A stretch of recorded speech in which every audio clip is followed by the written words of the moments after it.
पाकिस्तान के साथ तो खेला हो गया और ये खेला क्या अमेरिका ने कर दिया है। जानेंगे आखिरकार क्यों कहा जा रहा है। तुलसी गबार्ड का भी एक मैसेज आया है। क्या भारत के पड़ोस में बड़ा धमाका होने वाला है। जियोपॉलिटिक्स में बहुत कुछ चल रहा है। हमेशा की तरह जानने को मिलेगा बहुत कुछ। आइए जानते हैं इन खबरों को विस्तार से। अमेरिकी अधिकारियों ने अचानक पाकिस्तान की तारीफें करनी शुरू कर दी, जिसे देखकर कई लोग हैरानी जता रहे हैं। आखिर अमेरिका ऐसा क्यों कर रहा है। लेकिन कनाडाई सीबीसी न्यूज की रिपोर्ट में दावा किया गया कि अमेरिकी अधिकारियों को अब बता दिया गया है कि इजराइल ईरान पर हमला करने के लिए पूरी तरीके से तैयार है। इजराइल अगर ईरान पर हमला करता है तो ये लड़ाई बहुत भीषण होगी। अमेरिका इसमें इजराइल के साथ होगा। रिपोर्ट्स के मुताबिक इजराइल का इस बार का हमला सीधे ईरान के न्यूक्लियर ठिकानों पर होने वाला है। जाहिर तौर पर ईरान भी पलटवार करेगा। ईरान के पास भी खतरनाक मिसाइलों का भंडार है और अकेले इजराइल के लिए ईरान को रोकना आसान नहीं है। दूसरी तरफ अमेरिका ने इराक के बगदाद और एरबिल दूतावासों से अपने अधिकारियों और कर्मचारियों को बाहर निकालना शुरू कर दिया है। अमेरिका को डर है कि ईरान बदले की कार्रवाई में अमेरिकी सैन्य ठिकानों और सैनिकों पर मिसाइल और ड्रोन हमले कर सकता है। लेकिन इस पूरे घटनाक्रम में जो रहस्यमयी और महत्वपूर्ण बात सामने आ रही है वह यह है कि पाकिस्तान और जनरल असीम मुनीर की अमेरिका में अचानक बढ़ी रणनीतिक अहमियत। असीम मुनीर पर अमेरिका जैसे ही प्यार बरसाना शुरू किया, लोगों का माथा ठनका। लेकिन अब जब करीब करीब तय हो चुका है कि इजराइल ईरान पर हमला करने वाला है तो तस्वीरें साफ होनी शुरू हो गई है। यानी कि अमेरिका को ईरान के खिलाफ पाकिस्तान की मदद चाहिए। पाकिस्तान और ईरान की सीमा मिलती है। ईरान का परमाणु कार्यक्रम, ईरान के तबाही मचाने वाले ड्रोन्स और उसकी बैलिस्टिक मिसाइलों की रेंज अमेरिका और इजराइल को परेशान कर रही है। ईरान ने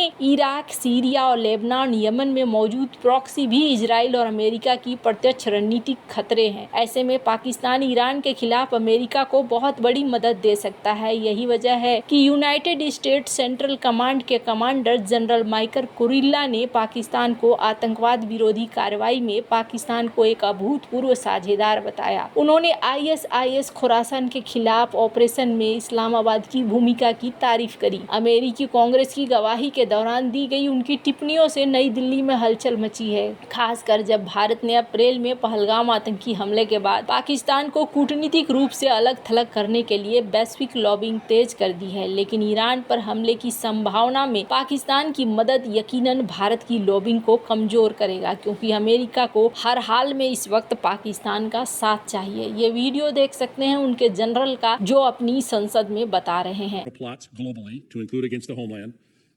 Right now, what we saw is the Taliban, in going after ISIS-K, they hate each other, pushed a lot of them into the tribal areas on the Afghan-Pakistan border.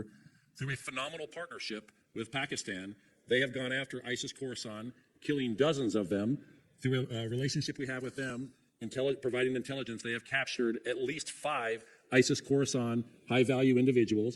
They extradited back Jafar, who was one of the key individuals behind the Abbey Gate bombing.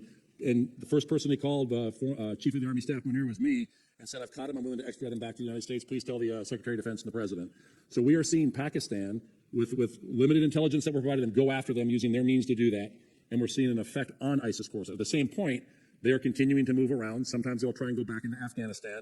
We have the means to be able to collect, but for the most part right now, they're hanging out right in that border area of Pakistan. And I would also tell you that, since 2024, the beginning, Pakistan had over 1,000. वहीं दूसरी तरफ Iran के nuclear ठिकानों पर अगर Israel हमला करता है तो अमेरिका को ईरानी हमले को काउंटर करने के लिए फॉरवर्ड लॉजिस्टिक बेस की जरूरत होगी, जहां से वो अपने फाइटर जेट्स में तेल भर सके, सैन्य सामानों की सप्लाई कर सके और ईरान की जासूसी कर सके। इसके अलावा अमेरिका को पाकिस्तान के एयर स्पेस की जरूरत होगी, ताकि ईरान के खिलाफ जरूरत पड़ने पर दूसरा फ्रंट खोला जा सके, क्योंकि ईरान के न्यूक्लियर ठिकानों पर हमला होने का मतलब है कि इस्लामिक देश अपनी पूरी ताकत के साथ पलटवार करेगा। इजराइल में विनाशक तबाही मचने की आशंका होगी। इसलिए अमेरिका के F-35B, B-2 बॉम्बर्स के लिए सुरक्षित एयर स्पेस की जरूरत होगी। पाकिस्तान और अमेरिका का साथ देकर ईरान की पूर्वी सीमा पर भयानक प्रेशर बना सकता है। पाकिस्तान जानता है कि अगर इजराइल इसराइल और अमेरिका मिलकर हमला करते हैं तो ईरान के लिए अगले कम से कम 20 साल काफी मुश्किल हो जाएंगे। ईरान फिर पाकिस्तान के लिए खतरा नहीं बन सकता है, जबकि बदले में अमेरिका से पाकिस्तान को बहुत कुछ हासिल हो सकता है। वो एक साथ अमेरिका और चीन दोनों के खेमे में बैठकर लड्डू खा सकते हैं। पाकिस्तान अमेरिका की रणनीति के लिहाज से ईरान पर हमले के दौरान बिल्कुल फिट बैठता है, चाहे पाकिस्तान सक्रिय रूप से समर्थन ना देकर भी सिर्फ मौन रूप से ही समर्थन क्यों न दे। विश्लेषकों का कहना है कि America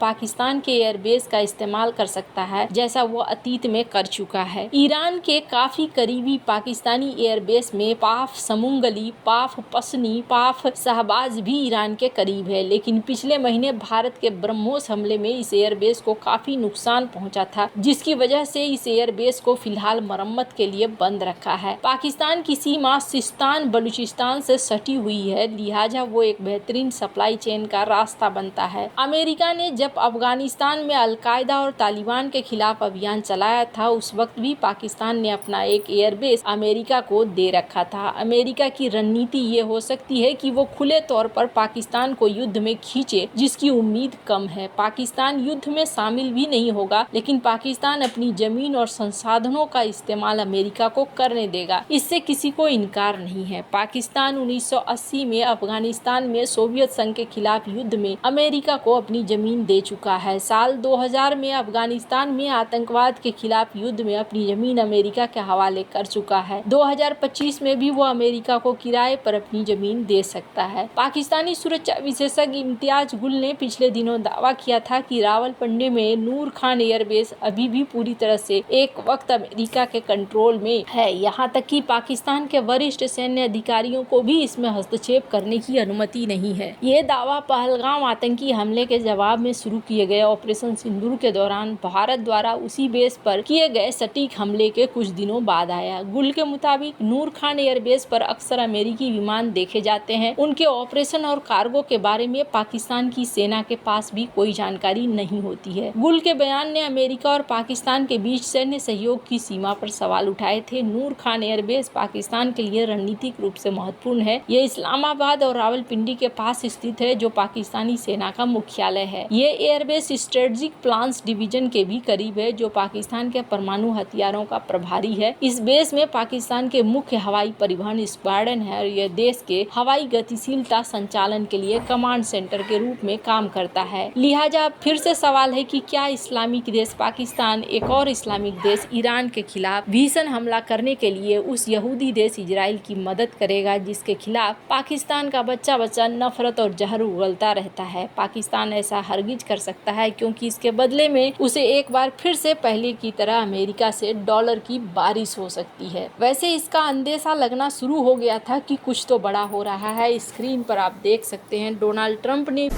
Well, they are being moved out because it could be a dangerous place, and we'll see what happens. But they are been. We've given notice to move out, and we'll see what happens. भी इस बात को लेकर कहीं न कहीं सहमति जताई है। तो इस वीडियो में देख सकते हैं तुलसी गबार्ड ने भी एक बयान दिया था, जिस बयान के बाद Nuclear weapon today could kill millions in just minutes.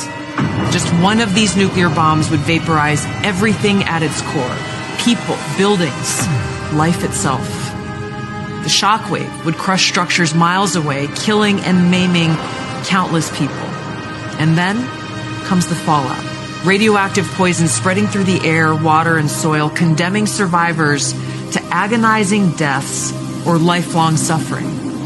A nuclear winter could follow, with smoke and ash completely blocking the sun, plunging the world into darkness and cold, killing crops and starving billions. Acid rain would scar the earth, wiping out entire ecosystems. ऐसा लगता है जैसे कि situation यहाँ पर बदल रहा है। रूस को भी काउंटर करने के लिए अमेरिका कहीं ना कहीं रूस को साथ लेकर चलता हुआ इस मामले में देखने को मिल रहा है। आने वाले दिनों में बहुत सारे घटनाक्रम आपको देखने को मिलेंगे, लेकिन सवाल ये होता है कि क्या ईरान पर हमला होने से, ईरान के तबाह होने से चाइना खुश होगा, या फिर पाकिस्तान अपने लिए और भी बड़ी मुसीबत को न्योता दे रहा है। आपको क्या लगता है इन सब मामले में? आप क्या राय है कमेंट कर जरूर बताएं। जल्द मिलते हैं अगले वीडियो में नई खबर के साथ।